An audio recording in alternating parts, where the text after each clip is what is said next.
My husband thought I was paralyzed, so he poisoned my vitamin water. But he forgot the smart home was watching. Rain lashed relentlessly against the bulletproof floor-to-ceiling windows of the Vanderbilt estate in Beacon Hill. Inside the dimly lit master suite, the air smelled of stale lavender and impending death. Victoria Vanderbilt sat motionless in her custom-engineered intelligent wheelchair, her pale hands resting lifelessly on a gray cashmere blanket. At 29, the sole heiress to the Vanderbilt pharma empire was a prisoner in her own body, silenced by a mysterious degenerative illness that had struck just 6 months after her wedding. The heavy oak door creaked open. Mason Ford entered, looking every inch the devoted husband in his bespoke Armani suit. He carried a silver tray with a crystal glass of water and a single bright blue capsule. "Time for your evening vitamin, my love," Mason whispered, kneeling beside her. His voice was a practiced symphony of warmth, but his eyes were as cold as the Boston Harbor. He glanced impatiently at his wrist, a rose-gold Patek Philippe Nautilus that Victoria had bought him for their first anniversary. He was 5 minutes behind schedule. Victoria's heart hammered against her ribs, the only muscle she could still control fully. She knew that blue pill wasn't a vitamin. It was a slow-acting neurotoxin, likely synthesized in the very labs her father had built. She tried to clench her jaw, to scream, to refuse, but her body betrayed her. The paralysis was absolute. Mason gently tilted her head back, forcing the capsule down her throat with a sip of water. "There. You'll feel better soon." He smiled, a terrifying plastic expression that didn't reach his eyes. He stood up, turning his back to her to check his iPhone 15 Pro. Through the reflection of the rain-slicked window, Victoria saw him type a message on iMessage. The blue bubble popped up, clear as day against the dark screen. "Done. The dosage is lethal this time. Put the Krug champagne on ice, Chloe. We're finally free." A single tear rolled down Victoria's cheek, disappearing into her Hermes silk scarf. Mason thought she was already gone, a vegetable waiting to be harvested for her inheritance. He didn't notice that the tiny red LED light on the smart home hub on the nightstand blinked once. Recording saved to cloud. The heavy door clicked shut behind Mason, leaving Victoria alone in the suffocating silence of the suite. But the solitude was short-lived. A moment later, the connecting door to the nurses' quarters swung open. Chloe St. James stepped inside. Ostensibly, Chloe was a top-tier private nurse hired through a prestigious Boston agency. In reality, she was a predator in pastel scrubs. She hummed a cheerful tune, the sound grating against the tension in the room as she approached the wheelchair. On her wrist, a chunky Apple Watch Ultra glowed in the dim light, tracking her steps as she circled Victoria like a shark sensing blood. "Pulse is getting weaker, isn't it, sweetie?" Chloe cooed, her voice dripping with mock sympathy. She didn't bother checking the medical monitors. Instead, she reached for a syringe on the sterile metal tray. "Mason said you took your vitamin like a good girl. Now we just need to flush the IV line to make sure it circulates faster." Chloe grabbed Victoria's arm roughly. There was no gentle bedside manner here. She uncapped the needle and jammed it into the port on Victoria's hand with unnecessary force. A burning sensation like liquid fire shot up Victoria's arm. She wanted to recoil, to scream, to slap the woman's face, but her nervous system remained dormant. She was trapped behind her own eyes, forced to watch. Satisfied with her work, Chloe turned her attention to the antique mahogany vanity across the room. She picked up a jar of La Mer cream, sniffing it with a greedy expression before tossing it into her oversized tote bag. Then her eyes landed on the small velvet box sitting near the mirror. Victoria's internal scream was deafening. Not that. Anything but that. Chloe popped the box open. Inside sat a vintage Harry Winston sapphire necklace, an heirloom from Victoria's grandmother. Chloe let out a low whistle. She lifted the heavy gems and fastened them around her own neck, admiring her reflection in the glass. "It's a bit old-fashioned," Chloe muttered to her reflection, turning so the sapphires caught the light. She walked back to the wheelchair and leaned in close, her breath smelling of peppermint and deceit.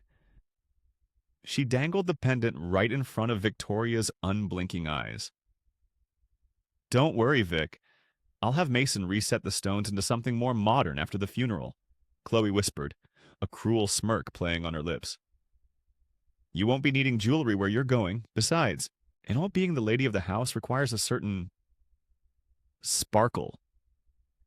She patted Victoria's paralyzed cheek with a cold hand. "Just let go, honey. The house, the money, the husband, they're mine now." The burning sensation in Victoria's veins abruptly turned to ice. Her chest tightened, as if an invisible elephant were crushing her ribs. Beside the bed, the sophisticated cardiac monitor began to wail, a frantic, high-pitched alarm that signaled her heart was failing. Arrhythmia. Ventricular fibrillation. In any other room in Boston, this sound would trigger a rush of doctors and adrenaline. Here, it only triggered a smile. Chloe glanced at the monitor, her face illuminated by the jagged red lines on the screen. She didn't reach for the crash cart or the epinephrine. Instead, she smoothed her scrubs and called out toward the hallway. "Mason! Aye, it's showtime." Mason strode back into the room. He didn't look at his wife. He looked at the machine.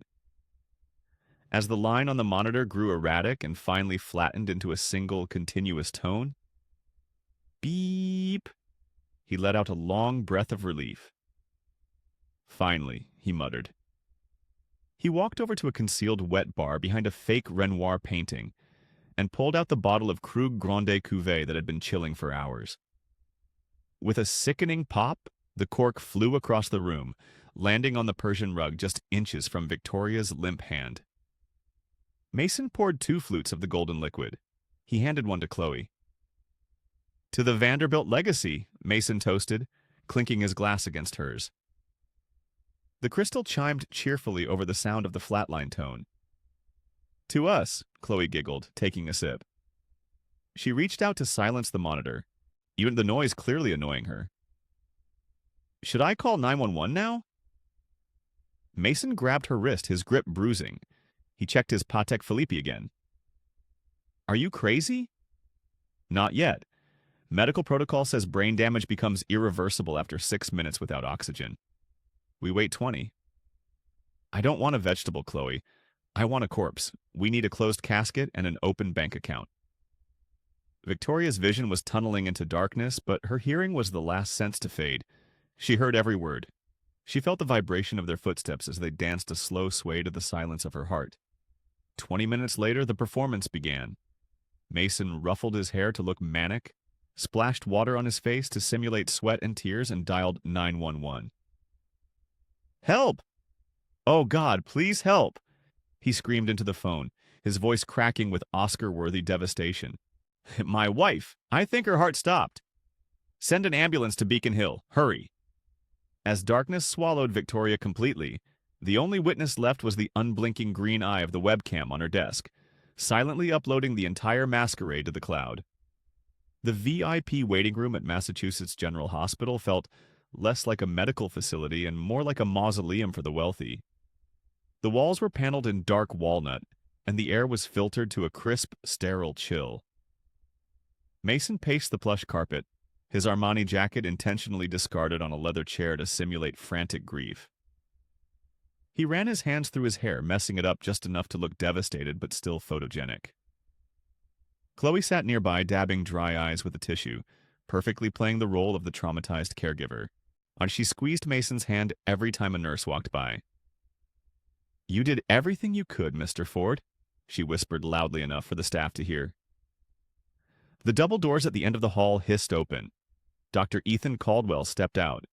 Ethan was the chief of neurology, a man whose reputation was as sharp as the crease in his scrubs. He pulled his surgical mask down, revealing a jaw set in rigid tension. His eyes, usually calm and analytical behind his Oliver Peoples frames, burned with a strange, unreadable intensity as they locked onto Mason. Mason stopped pacing. He rushed forward, grabbing Ethan's arm with desperate, theatrical force. "Doctor, tell me, did you bring her back?" Ethan stood still, his body stiff. He looked at Mason's hand on his arm with barely concealed disgust before slowly peeling it off. He took a deep, stabilizing breath. "We did everything we could, Mr. Ford," Ethan said, his voice flat and professional, though his knuckles were white as he gripped the clipboard. But the cardiac arrest was massive. By the time the paramedics arrived, she had been without oxygen for too long. "I'm sorry. Victoria is gone." Mason let out a guttural, broken sob. He collapsed onto the floor, his knees hitting the carpet with a thud. "No, my Victoria! Not my wife!" he wailed, burying his face in his hands. Chloe rushed to comfort him, rubbing his back while casting a quick, triumphant glance at the doctor. Ethan didn't offer a hand to help Mason up. He didn't offer condolences. He just stood there, towering over the weeping man. Inside the pocket of his white coat, Ethan's hand was clenched so tightly around a small, empty vial of adrenaline that the glass was close to shattering. He watched the performance with cold, surgical precision. "We will need to move her to the morgue within the hour," Ethan said, cutting through Mason's wailing. "I'll handle the paperwork personally." As Mason continued to sob on the floor, he didn't see the look on Ethan's face. It wasn't just sadness. It was the look of a man who was about to declare war. The heavy iron-reinforced front door of the Beacon Hill mansion clicked shut, sealing out the rain and the prying eyes of the world. The moment the lock engaged, the atmosphere in the hallway shifted instantly. Mason's posture, previously slumped in theatrical despair, snapped upright. He wiped the remaining crocodile tears from his cheeks with the back of his hand and let out a bark of laughter that echoed off the cold marble walls. "God, my face hurts from frowning," Mason muttered, loosening his silk tie as he walked straight to the liquor cabinet in the study. He bypassed the glasses and grabbed a bottle of the Macallan 25, pouring the amber liquid gold directly into a tumbler. "I think I deserve an Academy Award for that performance in the waiting room." Upstairs, the sound of hangers clattering violently against metal rods drifted down from the master suite. Chloe wasn't mourning. She was shopping. 10 minutes later, she descended the grand staircase. She had scrubbed off her modest nurse makeup, replacing it with bold red lipstick. But it was her outfit that made Mason pause mid-sip. Chloe was wearing a stunning, floor-length black Atelier Versace gown. It was a dress Victoria had custom-ordered for the pharmaceutical gala last year. A gala she never attended because the sickness had just begun. Chloe spun around at the bottom of the stairs, the expensive fabric swishing around her legs. "What do you think? Too much for a grieving period?" she asked, a wicked smirk playing on her lips. Mason swirled his scotch, eyeing her with a mix of lust and greed. "We're wearing black to celebrate freedom, not to mourn the dead. It fits you better than it ever fit that cripple." Chloe giggled, walking over to the fireplace. She picked up a framed photo of Victoria and Mason from their wedding day and casually tossed it face down into the trash bin. "So, when do we get the money? I saw a villa in Miami on Zillow that I want." Mason sat on the leather sofa, kicking his feet up onto the coffee table. Something Victoria never allowed. "The lawyers are coming tomorrow. Once the death certificate is signed, I liquidate the assets. I'm calling Sotheby's first thing in the morning to appraise the art collection. Then we sell the patent portfolio to the highest bidder." He raised his glass toward the ceiling. "The goose that laid the golden egg is finally dead, Chloe, and we just inherited the whole damn farm." The hangover from the Macallan 25 was pounding behind Mason's eyes as the sleek black Mercedes Maybach S-Class pulled into the driveway the next morning. It wasn't the police, it was worse. It was Arthur Sterling, the senior executor of the Vanderbilt Trust and the most feared estate attorney in Boston. Mason quickly buttoned his shirt, checking his reflection in the hallway mirror. He looked tired, pale, perfect for a grieving widower. He opened the door before Sterling could ring the bell. "Arthur, thank you for coming so quickly," Mason said, extending a hand. "It's been a devastating 24 hours." Sterling ignored the hand. The silver-haired lawyer walked past him into the library, placing a thick leather briefcase on the desk. He didn't sit. He stood by the window looking out at the manicured gardens. "Spare me the performance, Mr. Ford," Sterling said, his voice dry as parchment. I am here strictly to execute the will, and I must inform you there are complications. Mason's stomach dropped. Complications? Victoria didn't sign the divorce papers. I am the sole heir by default. She didn't sign divorce papers, Sterling agreed, turning around to open his briefcase. He pulled out a document stamped with a digital notary seal. But she did update her last will and testament via her iPad Pro using a secure legal app just 3 weeks ago? Mason froze. 3 weeks ago? She was supposed to be delirious. There are 2 non-negotiable conditions for the transfer of assets, Sterling continued, adjusting his spectacles. Condition 1. A full invasive autopsy and toxicology screening must be performed specifically by Dr. Ethan Caldwell. No other medical examiner is authorized. Mason clenched his jaw. That arrogant doctor again. But he relaxed slightly. Chloe had assured him the neurotoxin mimicked natural heart failure and degraded within hours. It was untraceable. Fine, Mason said, feigning exhaustion. If it gives the family closure. And the second condition? Sterling looked at Mason with a strange expression, something between pity and curiosity. Condition 2. The funeral must be a public event. It is to be live-streamed globally on YouTube and social media platforms. Victoria wanted the shareholders and the world to see her final exit. Mason almost laughed. A live stream? It was absurd, narcissistic, and perfectly Victoria. She always did love the spotlight, Mason said, masking his relief. He had expected the condition to be about charity donations or trust funds. A video broadcast? That was easy. It was just free PR for him as the new CEO. Very well, Mason signed the preliminary papers with a flourish of a Mont Blanc pen. Let the world watch. I have nothing to hide. The ink on the preliminary probate papers wasn't even dry before Mason decided to celebrate. With the lawyer gone, the facade of the grieving widower evaporated instantly. Mason pulled out his phone and dialed his private wealth manager at J.P. Morgan Chase. I need liquidity, Dave. The estate is locked up in probate for a few weeks, but I need access to cash now. Open a bridge loan for $2 million.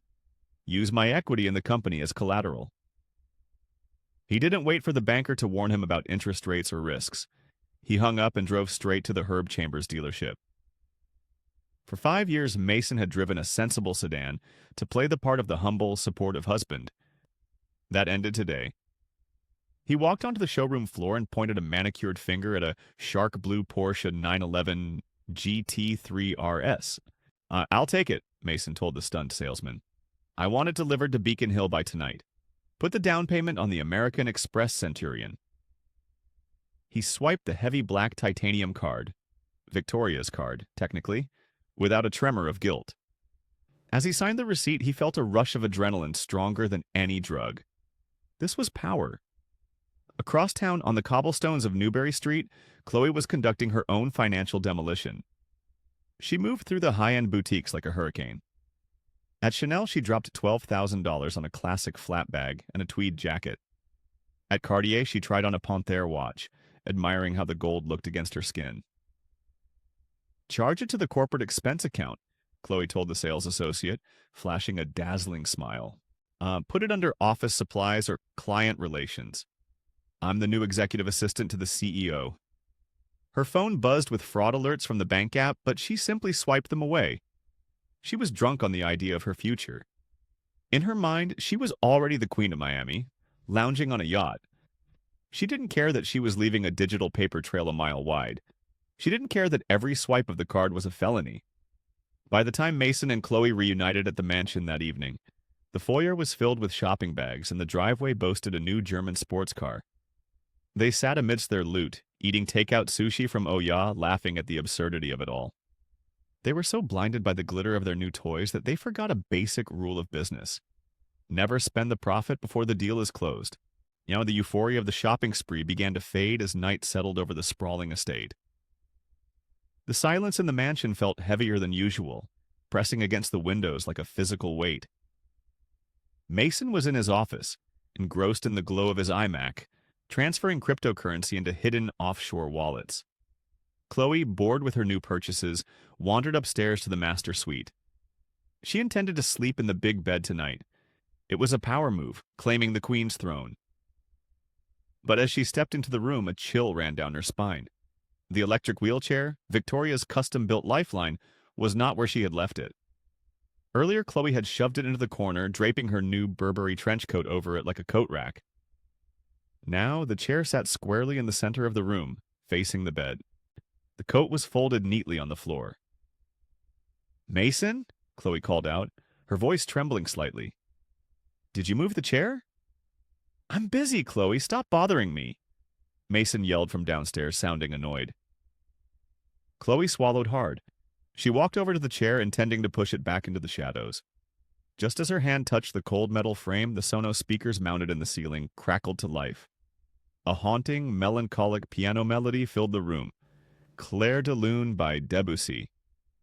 It was Victoria's favorite song. It was the song she played every night to fall asleep before the paralysis took her hands. Chloe jumped back, her heart racing. "Alexa, stop!" she shouted at the smart speaker. The music didn't stop. It got louder. Suddenly, the smart lights in the room began to flicker. They pulsed in a rhythmic pattern. Long, short, a long. Morse code? Or just a glitch? Chloe backed away toward the door, her breath catching in her throat. She grabbed her iPhone to call Mason again, but the screen glitched. For a split second, instead of her wallpaper, she saw a live feed from a camera. It was a grainy, low-angle shot of her own feet, standing right there in the bedroom. She screamed and dropped the phone. Mason came running up the stairs, breathless. "What the hell is going on?" "The house." Chloe pointed a shaking finger at the speakers. "It's haunted. The music, the lights. Someone is watching us." Mason looked around. The music had stopped the moment he entered. The lights were steady. The wheelchair sat innocent and still. "You're paranoid," Mason snapped, grabbing her arm. "It's just a glitch in the smart home system. Victoria programmed all this junk years ago. The server is probably just resetting." He kicked the wheelchair aggressively, sending it spinning. "See? It's just a machine. Pull yourself together. We have a funeral to perform tomorrow." While Mason and Chloe battled digital ghosts in Beacon Hill, a very real and dangerous operation was unfolding 5 miles away in the sub-basement of Massachusetts General Hospital. The morgue was silent, smelling of formaldehyde and industrial cleaner. Dr. Ethan Caldwell stood over a stainless steel table. On it lay Victoria, pale and still as marble. The toe tag on her foot read, Vanderbilt V. Pending autopsy. Ethan wasn't holding a scalpel. He was holding a syringe filled with a translucent green liquid. He checked the door one last time to ensure the lock was engaged. Then, with steady hands, yet he located the port still embedded in Victoria's arm and injected the solution. "Come back to me," he whispered, his voice cracking with an emotion he never showed the world. This wasn't an autopsy. It was a resurrection. Ethan had known for months that Mason was poisoning her, but he couldn't prove it without risking Victoria's life. The poison was a rare, undetectable neurotoxin that mimicked degenerative paralysis. If he had gone to the police, Mason would have simply accelerated the dosage and killed her instantly. So, Ethan had played a desperate, high-stakes game. He had secretly supplied Victoria with a counteragent, a compound that induced a death-like coma, lowering her metabolic rate to near zero. It was a trick straight out of Romeo and Juliet, modernized with cutting-edge biochemistry. For a minute, nothing happened. But the silence stretched, heavy and terrifying. Had he miscalculated? Had Mason's final dose been too strong? Then a gasp. Victoria's chest heaved. Her eyes flew open, wide and terrified, staring up at the harsh fluorescent lights. She tried to sit up, choking on air as her lungs re-expanded. "Easy, easy," Ethan soothed, gently holding her shoulders down. "You're safe." "You're at Mass, Jen. I'm here." Victoria gripped his forearm with surprising strength. her fingers digging into his white coat. Did he do it? She rasped, her voice raw. Did he think I died? He put on quite a show, Ethan said grimly, handing her a cup of water. The funeral is tomorrow. He's already bought a Porsche. Victoria drank greedily, color slowly returning to her cheeks. The fear in her eyes was replaced by a cold, hard resolve. She looked at the clock on the wall. How long do I have until the funeral? She asked. 12 hours, Ethan replied. But you're weak, Victoria. Your muscles have atrophied. You can't just walk in there. Victoria looked down at her legs, then back at Ethan. A fierce smile touched her lips. I don't need to walk, Ethan. I just need to make an entrance. Get me my iPad. We have a show to produce. The next morning, the sky over Boston was a brilliant, indifferent blue. The historic Trinity Church in Copley Square was besieged by a fleet of black SUVs and news vans. This wasn't just a funeral, it was a media spectacle.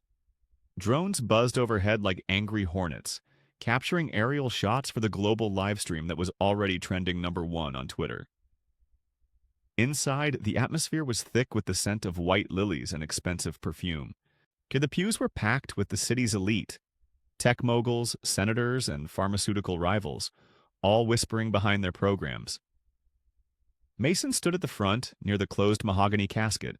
He looked impeccable in a custom Tom Ford suit, his face a mask of solemn dignity.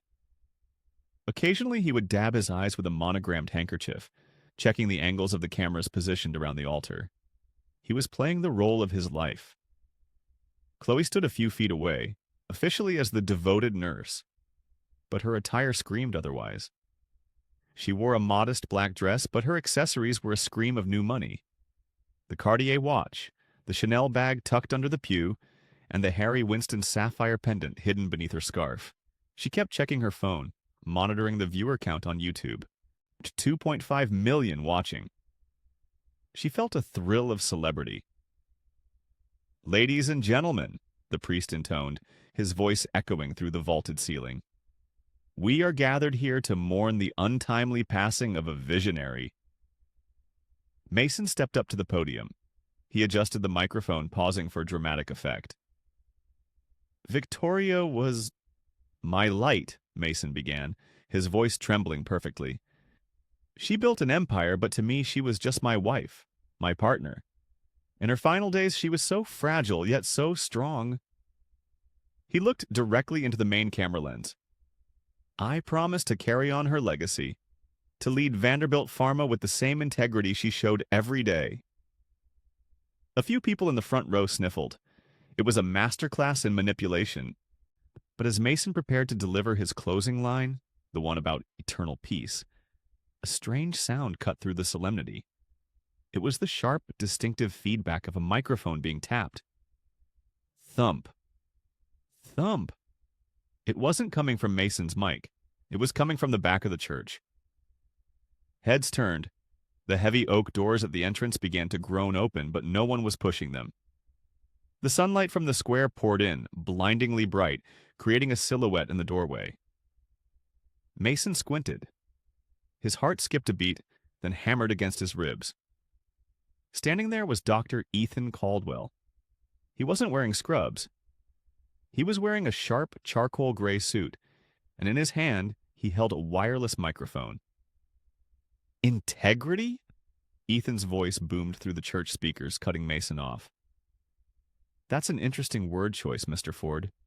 Considering you murdered her? A collective gasp swept through Trinity Church, sucking the air out of the room.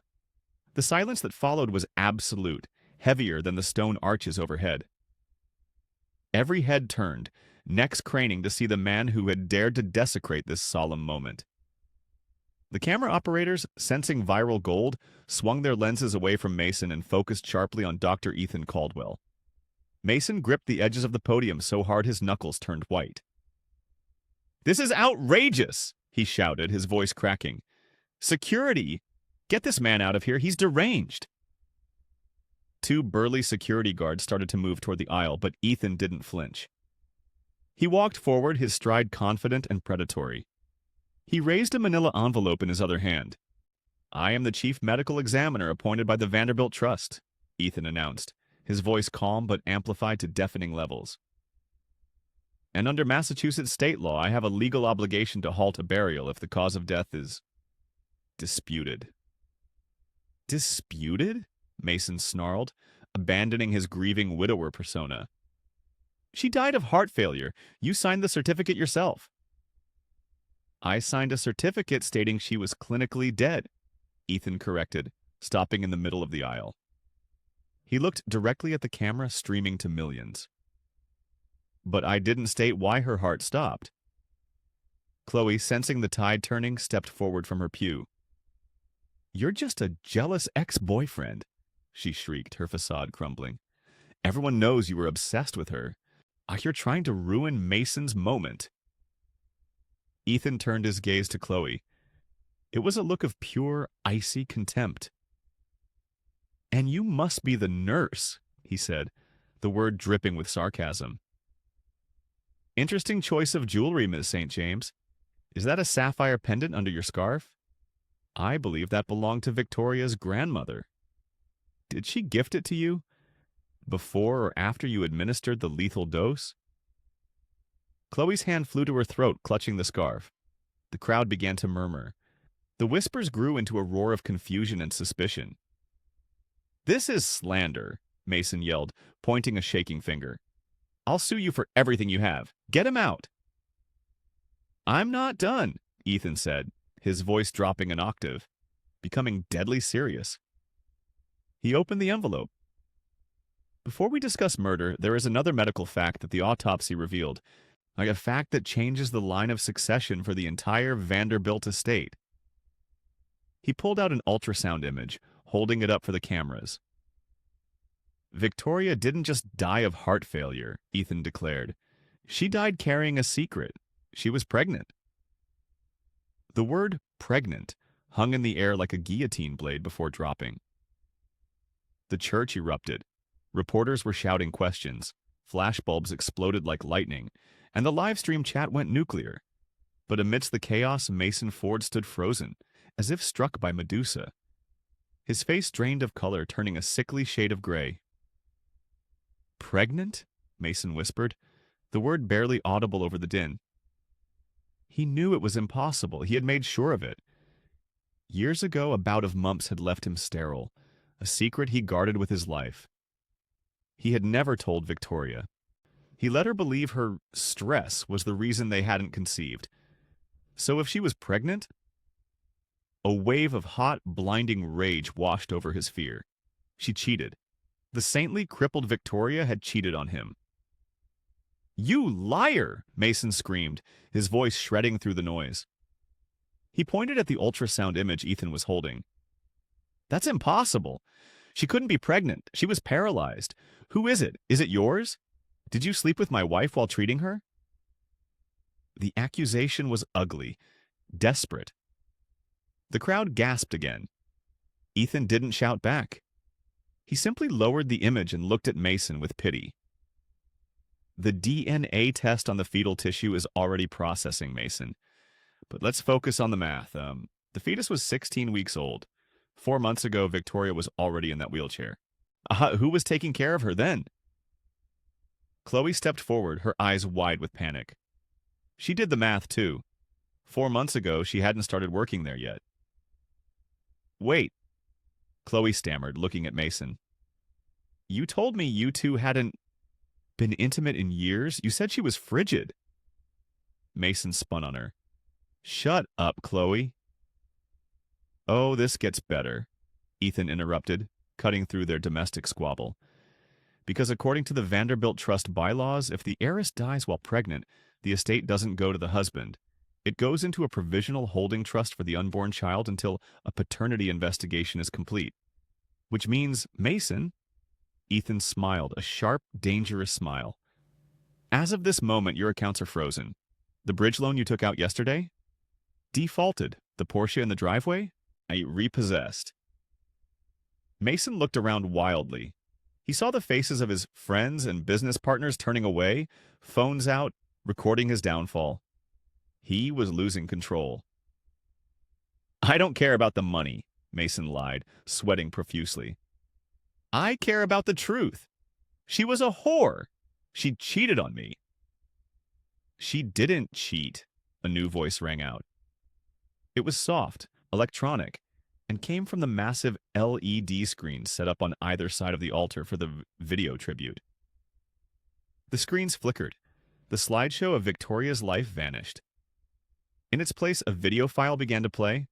The massive LED screens intended to showcase a tear-jerking montage of Victoria's life now displayed a grainy, high-contrast video. The timestamp in the corner read October 14th, 11:42 p.m. It was the interior of the master suite in Beacon Hill. Now the church fell silent instantly. On screen, Mason was pacing the room, phone to his ear. The audio was crystal clear. Yes, the slow-acting poison is working perfectly. Mason's recorded voice boomed through the church speakers. She's getting weaker every day. The doctor thinks it's just the disease progressing. We'll be rich by Christmas. In the church, the real Mason staggered back as if punched. He looked up at the screen, horror dawning on him. Then the video cut to another angle. This time it showed Chloe. She was sitting at the vanity, Victoria's vanity, holding a phone. Don't worry, baby. Chloe cooed into her phone on screen. Mason is an idiot. He thinks I'm in love with him. Once he gets the inheritance, we'll frame him for the murder. I kept the receipt for the poison in his jacket pocket. We take the money, he goes to jail, and you and I disappear to the Caymans. Chloe froze in the church aisle. The blood drained from her face. She looked at Mason, then at the screen, then back at Mason. Mason turned slowly to look at her. His eyes were bulging, veins throbbing in his neck. The realization hit him like a freight train. He wasn't the mastermind. He was the patsy. You, Mason whispered, his voice trembling with a mix of betrayal and fury. You were setting me up? Chloe backed away, hands raised. No, Mason, it's a deep fake. It's AI. They generated it. It's not AI, Chloe, Ethan said calmly from the aisle. It's metadata, recorded directly from the smart home hub you tried to turn off. Victoria never trusted you. She had sensors everywhere. Mason let out a roar of primal rage. He lunged at Chloe, even grabbing her by the shoulders of her black dress. I killed my wife for you. I poisoned her for you. And you were going to frame me? Get off me, you psycho! Chloe shrieked, clawing at his face. The sapphire necklace, Victoria's grandmother's necklace, ripped loose in the struggle, clattering to the stone floor. The church turned into chaos. Security guards rushed in, but they were too slow to stop the spectacle. The live stream chat was moving so fast it was a blur. Vanderbilt murder was now the #1 trend worldwide. Mason and Chloe were tearing each other apart, confessing their crimes loud and clear for the world to hear. But the final blow was yet to come. That's enough, Ethan shouted, his voice commanding authority. Look at the door. Look at the door. Ethan's command cut through the frenzy like a knife. Mason, panting and bleeding from a scratch on his cheek, froze. Chloe, her hair disheveled and dress torn, looked toward the entrance with wild, terrified eyes. The security guard stopped mid-stride. The entire congregation turned as one. The heavy oak doors of Trinity Church were fully open now, framing the bright Boston sunlight. But it wasn't the police standing there, it was a wheelchair, rolling slowly, silently down the center aisle. But this time, the woman in it wasn't slumped over. She was sitting upright, her back straight as a steel rod. Victoria Vanderbilt was not wearing a shroud. She was dressed in a pristine white power suit that glowed in the light. Her hair was pulled back in a sleek bun, her face pale but fierce. She wasn't a ghost. She was a queen, returning to her castle. No, Mason whimpered, I backing away until he bumped into the casket, the empty casket. I saw you die. I watched the monitor flatline. Victoria stopped the wheelchair 10 feet from him. She looked at him with eyes that held no love, no pity, only cold, hard justice. She pressed a button on the armrest, and to everyone's shock, the wheelchair raised her up to a standing position. She stood. Her legs shook slightly, weakened by months of forced atrophy, but she stood tall. She took the microphone from Ethan, her hand steady. "You watched what you wanted to see, Mason," Victoria said, her voice clear and strong, resonating through the church. "You watched a heart monitor that Dr. Caldwell had rigged. You watched a performance." "But the poison?" Chloe stammered, tears of terror streaming down her face. "I injected you." "You injected saline," Victoria corrected, glancing at Chloe with disgust. "Ethan swapped your vials weeks ago. The only thing you've been poisoning me with lately is your terrible perfume." Mason fell to his knees. It wasn't an act this time. His legs simply gave out. The reality of his situation crashed down on him. He wasn't rich. He wasn't free. He was a murderer who had failed to kill his victim, confessing his crimes on a global live stream. "Why?" Mason asked, his voice broken. "Why let it go this far? Why the funeral?" Victoria took a step forward, her heels clicking on the stone floor. "Because I needed the world to see you. Not the charming CEO Mason Ford, but the man who would celebrate his wife's death with champagne before her body was even cold.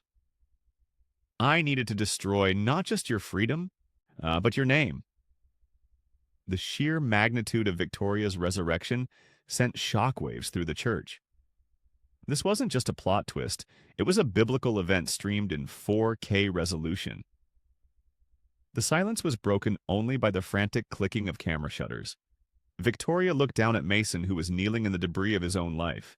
He looked small, pathetic, a stark contrast to the arrogant man who had toasted to her death just 48 hours ago. "You asked about the baby," Victoria said, her voice softer now, but infinitely more dangerous. "You called me a whore. You said it was impossible because you're sterile." Mason flinched. He looked up, hope flickering in his eyes. Maybe he could still salvage some dignity. Maybe he could play the victim of infidelity. "Well, isn't it true?" he spat out. "If I can't have kids, whose bastard is that?" Victoria signaled to the screen. The video feed changed again. It showed a document, a medical file from a fertility clinic in Switzerland, dated 2 years prior. "I knew about your condition, Mason," Victoria revealed. "I found out 3 years ago. I didn't say anything because I didn't want to hurt your fragile ego. I loved you enough to protect your pride."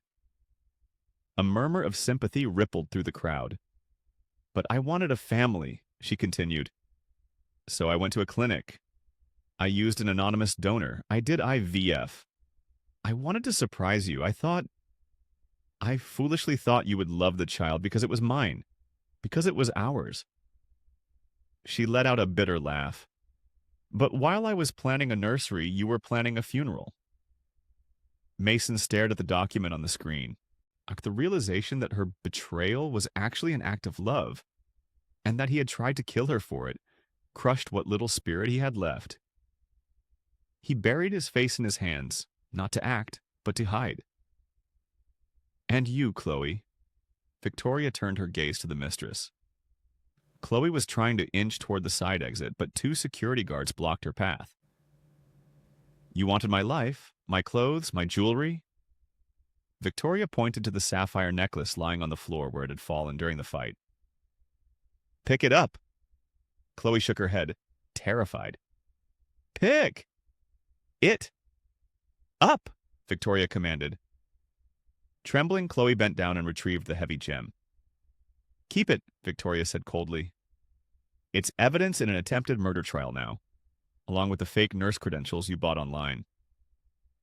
Suddenly, the wail of sirens pierced the air outside. Real police sirens. The Boston PD had arrived. As the red and blue lights of police cruisers flashed through the stained glass windows, painting the church interior in chaotic hues, Mason Ford finally snapped. The pressure of the public humiliation, the financial ruin, and the resurrected wife was too much for his narcissism to handle. He scrambled to his feet, ignoring the approaching officers. He pointed a shaking finger at Victoria. "You planned this. You entrap me. That baby? That baby isn't even real. You're lying to gain sympathy. Victoria didn't flinch. She simply placed a hand on her abdomen, hidden beneath the white blazer. Oh, the baby is very real, Mason. But you're right about one thing. I didn't tell you the whole truth. She turned to Dr. Ethan Caldwell. Ethan stepped forward, his expression unreadable. He handed Victoria another document, a paternity test result with the seal of a genetic lab. I said I used an anonymous donor, Victoria said, her eyes locking onto Ethan's. But anonymous is just a box you check on a form. In reality, the donor had to meet specific criteria: intelligence, integrity, kindness. Someone who would never hurt me. She handed the paper to Mason. He snatched it, his eyes scanning the lines frantically. Donor ID, number 8492-EC. Biological father, Dr. Ethan Caldwell. Mason's jaw dropped. The crowd gasped louder than before. Ethan looked at Victoria, stunned. He hadn't known. He had donated to that clinic years ago as a medical student, never knowing where it went. You? Mason wheezed, looking between Ethan and Victoria. You two, you planned this from the start. No, Victoria said firmly. Ethan didn't know. I chose his profile from a database because I knew him. I knew the man he was, even if he was too shy to ever approach me. I wanted my child to have the DNA of a good man, not a monster like you. Ethan stared at Victoria, his heart pounding. The woman he had loved from afar, the woman he had risked his medical license to save, was carrying his child. It was a twist of fate so profound it nearly brought him to his knees. So yes, Mason, Victoria said, stepping closer to Ethan. You tried to kill my baby, but you failed. And now that baby has a father who will actually protect him. The police burst through the doors. Mason Ford, Chloe St. James, you are under arrest. The arrest was not graceful. Mason Ford, the man who had spent the last 5 years cultivating an image of refined power, it was now being wrestled to the ground by 3 officers. He screamed obscenities, kicking and thrashing like a trapped animal. Chloe St. James was sobbing hysterically as a female officer cuffed her hands behind her back, the cold metal clicking shut over her wrists. I have rights, Mason yelled, his face pressed against the stone floor. You have no proof. It's her word against mine. That video was a deep fake. Victoria watched calmly from the altar. She pulled her iPhone 15 Pro from her pocket and tapped the screen. Officer, she called out to the lead detective. Before you take him away, you might want to see this. It's the server log from my smart home system. She held the phone up. On the church's massive screens, a scrolling list of data appeared. Log entry. October 14th, 11:45 p.m. User Mason accessed safe room via voice command. Log entry October 14th, 11:50 p.m. Search history on device Mason's iPad. How long for neurotoxin to degrade in bloodstream? Log entry October 15th, 9 a.m. Transaction alert. $50,000 transfer to C. St. James Offshore Consulting. And this, Victoria added, swiping to the next file. This is the biometric data from my Apple Watch that Chloe tried to destroy. It recorded my heart rate dropping in real time after every vitamin she gave me. It matches the toxicity spikes perfectly. Mason stopped struggling. He stared at the screen, seeing his digital footprint laid bare. In the modern world, there are no secrets. Every click, every search, every heartbeat is data. And data doesn't lie. You tracked everything, Mason whispered, defeated. I built this company on technology, Mason, Victoria said coldly. Did you really think you could outsmart me in my own house? The detective hauled Mason to his feet. That's enough evidence for a lifetime, Mrs. Ford. Or should I say, Ms. Vanderbilt. As they dragged Mason toward the exit, he looked back one last time. He saw Victoria standing next to Ethan. They weren't touching, but the energy between them was undeniable. A wall of strength he could never break. I hope you rot, Mason spat. I plan to live, Victoria replied. Happily. Word count, 412 words. Part 18. Part 18. The Perp Walk. The double doors of Trinity Church swung open, and the flashbulbs erupted like a supernova. The press had been waiting for the funeral procession. Instead, they got the scandal of the century. Mason Ford emerged first, flanked by two officers. His Tom Ford suit was rumpled, his tie missing, and his hair a mess. The crowd of onlookers, a mix of curious tourists and Boston locals, began to boo. Someone threw a cup of iced coffee that splattered against his shoulder, staining the expensive fabric. Mr. Ford, did you really poison your wife? Is it true you're broke? Look this way, killer, the reporters shouted over each other, shoving microphones in his face. Mason kept his head down, trying to shield his face from the cameras he had so eagerly courted just an hour ago. The live stream comments on the giant screens inside the church were now being read aloud by the crowd outside. Loser? Monster? Hope he likes prison food. Then came Chloe. She wasn't fighting anymore. She was trembling, looking small and fragile in her torn black dress. The police led her past the waiting Porsche 911 GT3, the car Mason had bought with stolen money just yesterday. A tow truck was already hooking it up. My bag, Chloe cried out as an officer tossed her Chanel purse into an evidence bag. That's mine. Actually, it's company property purchased with embezzled funds, the officer replied dryly. It belongs to Vanderbilt Pharma now. Inside the church, Victoria watched the scene on a monitor, feeling a strange sense of detachment. The anger was fading, replaced by a deep, exhausting relief. It was over. The tumor that had been her marriage was finally excised. She felt a warm hand on her shoulder. She turned to see Ethan. He wasn't looking at the screens. He was looking at her. Are you okay? He asked quietly. Victoria took a deep breath, filling her lungs with air that didn't taste like poison for the first time in months. I'm tired, Ethan, but I'm alive. You were incredible out there, he said, a hint of awe in his voice. I've never seen anyone dismantle a person like that. He dismantled himself, Victoria said. I just turned on the lights. She looked down at her wheelchair. I think I'm done with this chair now. Ethan smiled, offering her his arm. Then let's walk out of here. 6 months later. The skyline of Manhattan glittered under a crisp autumn sun. In a high-rise office tower overlooking Central Park, the headquarters of Vanderbilt Pharma was buzzing with renewed energy. The stock ticker in the lobby showed Vand up 45% since the funeral scandal. Victoria sat in the CEO's chair, her father's chair, looking out at the city. She wasn't wearing white or black today. She wore a soft blue silk blouse that accentuated the noticeable baby bump. She was 7 months pregnant now and glowing with health. The wheelchair was gone, replaced by a standing desk and a treadmill she used daily to rebuild her strength. Her assistant knocked on the door. Ms. Vanderbilt? The board meeting starts in 5 minutes, and your 2 p.m. appointment is here early. Send him in, Victoria smiled. The door opened and Dr. Ethan Caldwell walked in. He wasn't wearing scrubs or a suit today.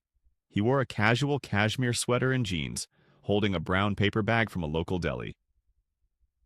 Lunch delivery for 2, Ethan announced, placing the bag on her desk. Grilled chicken salad for you, extra avocado, and a pickle. Because apparently, like the twins are demanding pickles today. Victoria laughed, rubbing her belly. Don't blame the twins.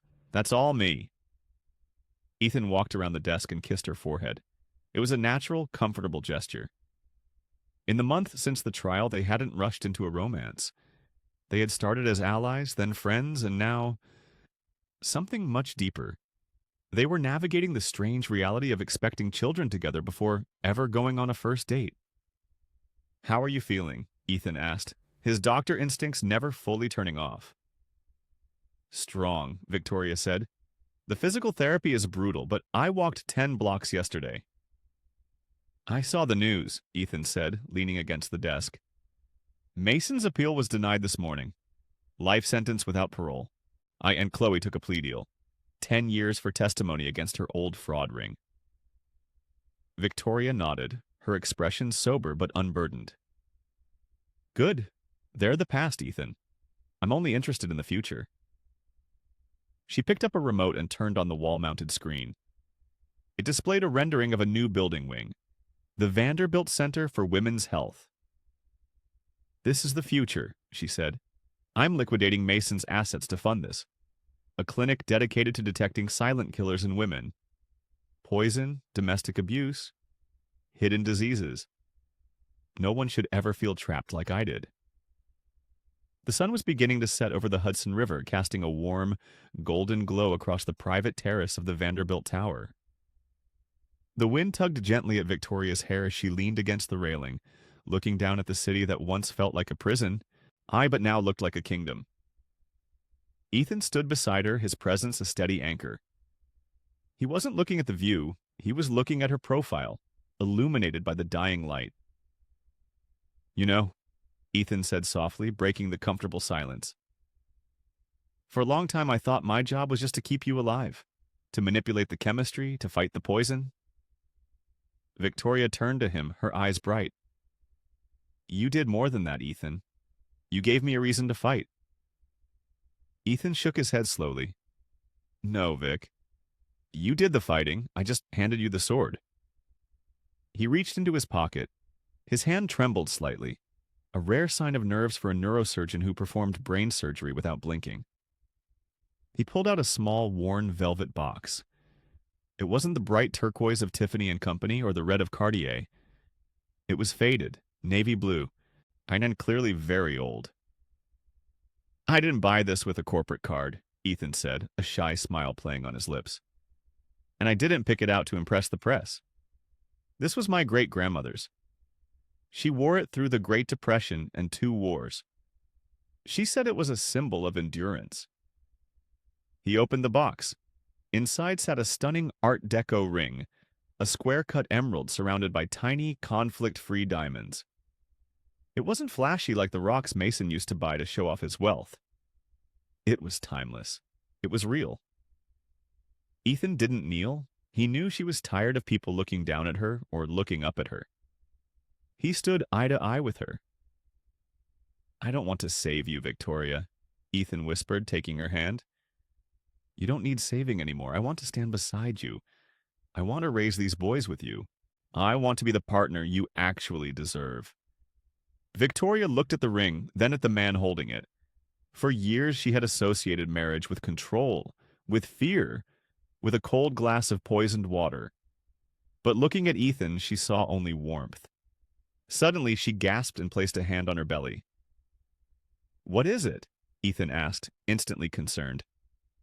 Victoria laughed, tears spilling over her lashes. They kicked, both of them. I think they approve. She extended her hand.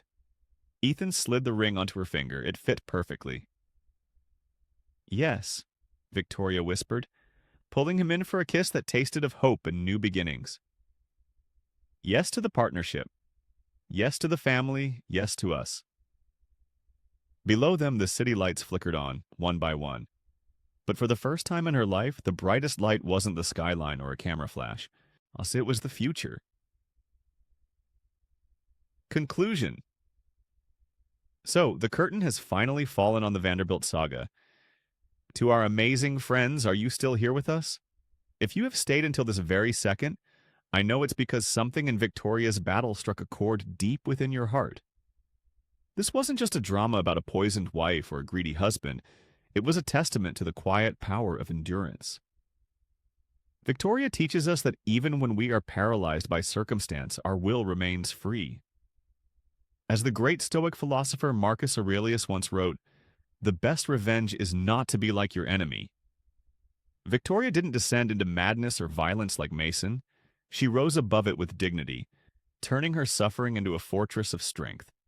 She proved that while lies may sprint, the truth runs a marathon. If you believe in justice, in resilience, and the power of a second chance, please hit that like button and subscribe. Share this video with someone who needs a reminder that no matter how dark the night gets, the sun and the truth will always rise. Thank you for watching, and see you in the next story.